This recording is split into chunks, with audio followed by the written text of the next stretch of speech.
Една држава, двајца премиери. Од една СДСМ, од друга страна Дуј, Ковачевски, Груби. Повеќе од 20 години на власт, бројни скандали, а ниту една одговорност. Партијата на Али Ахмети како да е недопирлива, па ниту еден партиски функционер не одговарал за коруптивните скандали.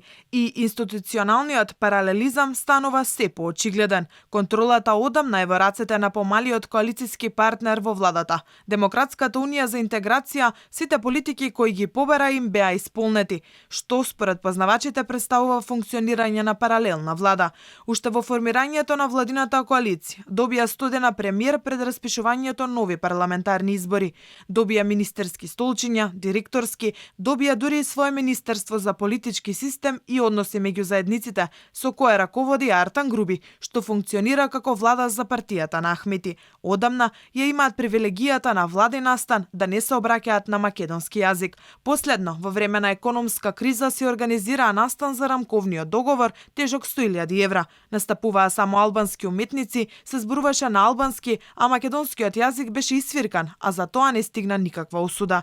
И споменикот на учака во Слупчане беше идеја на Дуј. 200.000 евра се искешираа за кулата висока на 20 метри, а за да се пресече црвената лента дојде дури и првиот човек на партијата Ахмети.